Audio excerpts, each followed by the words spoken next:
Hello hello everyone. आज contract act के section revision करेंगे।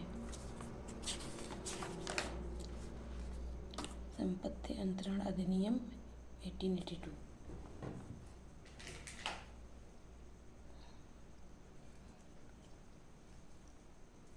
हेलो एवरीवन, आज हम कॉन्ट्रैक्ट एक्ट के प्रॉपर्टी एक्ट के सेक्शन का रिवीजन करेंगे। संपत्ति अंतरण अधिनियम 1882। सेक्शन 1 संक्षिप्त नाम। सेक्शन 2 अधिनियमों का निर्देशन। सेक्शन 3 में निर्वचन खंड। सेक्शन 4 संविदाओं से संबंधित अधिनियमों का संविदा अधिनियम का भाग और रजिस्ट्रीकरण अधिनियम का अनुपूरक समझा जाना। सेक्शन 5 संपत्ति के अंतरण की परिभाषा, ये चैप्टर 2 में आता है। सेक्शन 5 से लेकर सेक्शन 50 तक ये चैप्टर 2 में आता है। फिर सेक्शन 53 तक 53(1) सेक्शन 5 से लेकर 53A तक चैप्टर 2 में। फिर सेक्शन 3 में जो है चैप्टर 3 में है 4 सेक्शन 54, 55, 56, 57। फिर चैप्टर 4 में आगे आ जाएगा। तो सेक्शन 5 क्या कहता है कि संपत्ति के अंतरण की परिभाषा है। सेक्शन 6 क्या अंतरित किया जा सकेगा। सेक्शन 7 अंतरण करने के लिए सक्षम व्यक्ति। सेक्शन 8 अंतरण का प्रभाव। सेक्शन 9 मौखिक अंतरण। सेक्शन 10 अन्य संक्रमण अवरुद्ध करने वाली शर्त। सेक्शन 11 श्रेष्ठ हित के विरुद्ध निर्बंधन। सेक्शन 12 दिवाले या प्रायतित अन्य संक्रमण पर हित को पर्यवसान बनाने वाली शर्त। सेक्शन 13 आजाद व्यक्ति के लाभ के लिए अंतरण। सेक्शन 14 शाश्वतता के विरुद्ध नियम। सेक्शन 15 उस वर्ग को अंतरण जिसमें के कुछ व्यक्ति धारा 13 और 14 के अंतर्गत आते हैं। सेक्शन 16 में अंतरण का किसी पूर्विक हित की निष्फलता पर प्रभावी होना। सेक्शन 17 संचयन के लिए निर्देश। सेक्शन 18 लोक के फायदे के लिए शाश्वतिक अंतरण। सेक्शन 19 निहित हित। सेक्शन 20 आजाद व्यक्ति अपने फायदे के लिए किए गए अंतरण पर कब निहित हित अर्जित करता है। सेक्शन 21 समाश्रित हित। सेक्शन 22 किसी वर्ग के ऐसे सदस्यों को अंतरण छूट गया लग रहा है किसी वर्ग के ऐसे सदस्य को अंतरण जो विशिष्ट आयु को प्राप्त करे। सेक्शन 23 में है अंतरण जो विनिर्दिष्ट अनिश्चित घटना के घटित होने पर समाश्रित है। सेक्शन 24 निश्चित व्यक्तियों में से ऐसे व्यक्तियों को अंतरण जो विनिर्दिष्ट कालावधि पर उत्तरजीवी हो। सेक्शन 25 सशर्त अंतरण। सेक्शन 26 पूर्वभावी शर्त की पूर्ति। सेक्शन 27 एक व्यक्ति जो सशर्त अंतरण ऐसे अंतरण के साथ जो पूर्विक वेन के निष्फल होने पर दूसरे व्यक्ति के पक्ष में हो जाएगा। सेक्शन 28 परतर अंतरण का विनिर्दिष्ट घटना के घटित होने या न होने की शर्त पर आश्रित होना। सेक्शन 29 उत्तरभावी शर्त की पूर्ति। सेक्शन 30 पूर्विक वेन का परतर वेन की अविधि मान्यता द्वारा प्रभावित न होना। सेक्शन 21 यह शर्त। सेक्शन 31 यह शर्त कि अंतरण विनिर्दिष्ट अनिश्चित घटना के घटित होने या न होने की दशा में प्रभावी न रहेगा। सेक्शन 32 ऐसी शर्त अविद्यमान नहीं होनी चाहिए। सेक्शन 33 कार्य करने की शर्त पर अंतरण जबकि उस कार्य के करने के लिए कोई समय विनिर्दिष्ट नहीं है। सेक्शन 34 कार्य करने की शर्त पर आश्रित अंतरण जबकि समय विनिर्दिष्ट है। सेक्शन 35 में है निर्वाचन कब आवश्यक है। सेक्शन 36 हकदार व्यक्ति के हित के पर्यवसान पर कालिक संदायों का प्रभाजन। सेक्शन 37 विभाजन पर बाध्यता के फायदे का प्रभाजन। सेक्शन 38 कुछ परिस्थितियों में ही अंतरण करने के लिए प्राधिकृत व्यक्ति द्वारा अंतरण। सेक्शन 39 अंतरण जहाँ के अन्य व्यक्ति भरण पोषण का अधिकार है। सेक्शन 40 भूमि के उपयोग पर निर्बंधन लगाने वाली बाध्यता का या स्वामित्व में उपाबद्ध किंतु हित या सुखाचार की कोट में न आने वाली बाध्यता का बोझ। सेक्शन 41 दृश्यमान स्वामी द्वारा अंतरण। सेक्शन 42 पूर्वोत्तर अंतरण का प्रतिसंहरण करने का प्राधिकार रखने वाले व्यक्ति द्वारा अंतरण। सेक्शन 43 अपराधिकृत व्यक्ति द्वारा अंतरण जो अंतरित संपत्ति में पीछे हित अर्जित कर लेता है। सेक्शन 44 एक दृश्य स्वामी द्वारा अंतरण।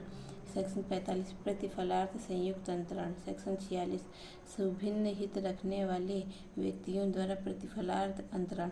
सेक्शन 47 सामान्य संपत्ति में के अंश का सहस्वामियों द्वारा अंतरण। सेक्शन 48 अंतरण द्वारा श्रेष्ठ अधिकारों की पूर्वता। सेक्शन 49 बीमा पॉलिसी के अधीन अंतरिती का अधिकार। सेक्शन 50 में त्रुटियुक्त हक के अधीन धारक को सद्भाव पूर्वक दिया गया भाटक। इसके बाद सेक्शन 51 में है त्रुटियुक्त हकों के अधीन सद्भाव पूर्वक धारकों द्वारा की गई अभिवृद्धियाँ। सेक्शन 52 संपत्ति संबंधी विवाद के लंबित रहते हुए संपत्ति का अंतरण। सेक्शन 53 कपट पूर्ण अंतरण। सेक्शन 53 का भागिक पालन। चैप्टर 3 सेक्शन 54 विक्रय की परिभाषा। सेक्शन 55 विक्रेता और विक्रेता के अधिकार और दायित्व। सेक्शन 56 पाक्षिक क्रेता द्वारा क्रमबंधन। सेक्शन 57 विलंगमों और उनसे मुक्त विक्रय के लिए न्यायालय द्वारा उपबंध। चैप्टर 4 सेक्शन 58 में कहा है कि बंधक, बंधककर्ता, बंधकदार, बंधक धन और बंधक विलेख की परिभाषा। सेक्शन 59 बंधक का हस्तांतरण पत्र द्वारा किया जाना चाहिए। सेक्शन 59 का बंधककर्ताओं द्वारा बंधकदारों के प्रति निर्देशों के अंतर्गत वे व्यक्ति भी हैं जिन्हें उनसे हक उत्पन्न हुआ है। सेक्शन 60 मोचन करने का बंधककर्ता का अधिकार। सेक्शन 60 का बंधककर्ता को प्रति अंतरण करने के बजाय किसी तीसरे पक्षकार को अंतरण करने की बाध्यता। सेक्शन 60 का दस्तावेजों की निरीक्षण और पेश कराने का अधिकार। सेक्शन 61 पृथकता या साथ साथ मोचन कराने का अधिकार। सेक्शन 62 कब्जा प्रत्युत्तरकरण करने का भोग बंधककर्ता का अधिकार। सेक्शन 63 बंधक संपत्ति में अभिवृद्धि। सेक्शन 63 का बंधक संपत्ति में अभिवृद्धि। सेक्शन 64 बंधकित पट्टे का नवीकरण। सेक्शन 65 बंधककर्ता द्वारा विवक्षित संविदाएं। सेक्शन 65 का बंधककर्ता की पट्टा करने की शक्ति। सेक्शन 66 कब्जा रखने वाले बंधककर्ता द्वारा दुर्व्यय। सेक्शन 67 पूर्वबंध या विक्रय की परिभाषा। सेक्शन 67 का बंधकदार कई बंधकों के आधार पर एक वाद लाने को कब आबद्ध होता है। सेक्शन 68 बंधक धन के लिए वाद लाने का अधिकार। सेक्शन 69 विक्रय करने की शक्ति कब विधिमान्य होती है। सेक्शन 69 का रिसीवर की नियुक्ति।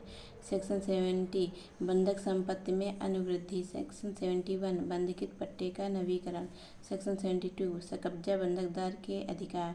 सेक्शन 73 राजस्व के लिए किए गए विक्रय के आगामों पर या अर्जन पर प्रतिकर पर अधिकार।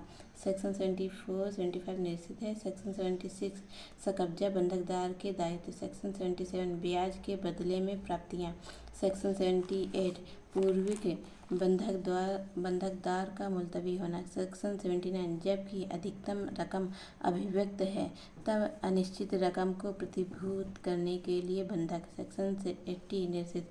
सेक्शन 81 प्रतिभूतियों का क्रमबंधन। सेक्शन 82 बंधक ऋण की बाबत अभिदाय। सेक्शन 83 बंधक मध्य शोध धन का न्यायालय में निक्षेप करने की शक्ति। सेक्शन 84 ब्याज का बंद हो जाना। सेक्शन 85 से 90 तक निश्चित है।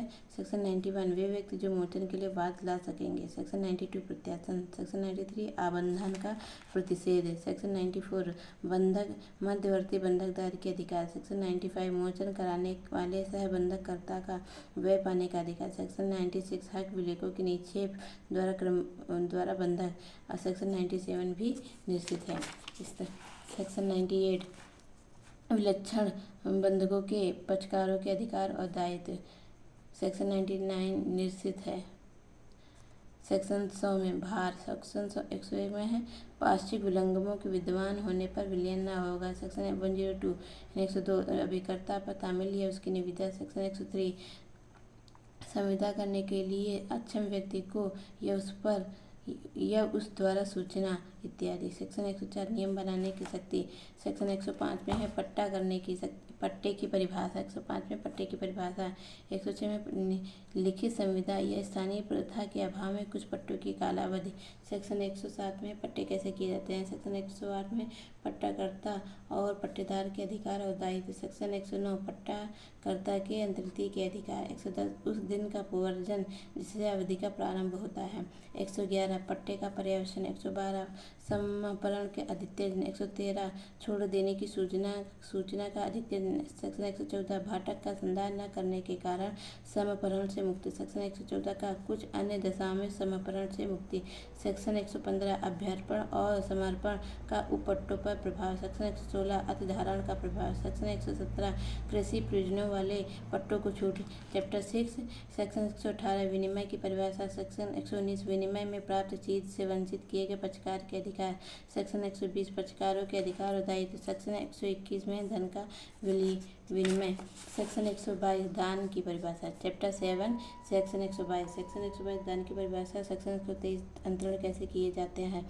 सेक्शन 124 वर्तमान और भावी संपत्ति का दान। सेक्शन 125 कई व्यक्तियों को दान जिनमें से एक प्रतिगृहित नहीं करता है। सेक्शन 126 दान निलंबित या प्रतिसंग्रहण कब किया जा सकेगा। सेक्शन 127 दुर्भर दान। सेक्शन 128 सर्वस्व अदाता। सेक्शन 129 आसन मरण दान और मोहम्मदेन विधि की व्यावृत्ति। चैप्टर 8 सेक्शन 130 अनुयोज्य दावों के अंतरण। सेक्शन 130 का निषेध है। सेक्शन 131 सूचना का लिखित और हस्तांतरण होना। सेक्शन 132 अनुयोज्य दावे के अंतर्गत का दायित्व। सेक्शन 133 शोध ऋण की शोधन क्षमता की वारंटी। सेक्शन 134 बंधकित ऋण। सेक्शन 135 अग्नि बीमा पॉलिसी के अधीन के अधिकारों का समुद्देशन। सेक्शन 135 का समुद्री बीमा पॉलिसी के अधीन अधिकारों का समुद्देशन यह भी निश्चित है। सेक्शन 135 भी निश्चित है। सेक्शन 136 न्यायालय से संसक्त ऑफिसरों की असामर्थ्य। सेक्शन 137 पर में लिखितों की व्यावृत्ति। लास्ट में अनुसूची शेड्यूल है। इस तरह से चैप्टर 8 तक और सेक्शन 137 तक है। प्रॉपर्टी एक्ट के सारे सेक्शन कंप्लीट है। अब इसका 2-3 बार रिवीजन करेंगे तो कंप्लीट सेक्शन पे कमांड हो जाएगा। फिर अभी कल जो है इसके सारे डिटेल में ओवरव्यू ले लेंगे। जो मोस्ट इम्पॉर्टेंट सेक्शन है उनका थोड़ा ओवरव्यू ले लेंगे और फिर MCQs प्रैक्टिस की स्टार्टिंग। तो फिर आज शाम को MCQs इसके प्रैक्टिस लगाएंगे। अब बस यही रहेगा इसके MCQ प्रैक्टिस करना सारे एक्ट के, यानी सारे लॉ के जो है मेजर हो माइनर हो या फिर लोकल हो सबके MCQ प्रैक्टिस करना। Thank you so much.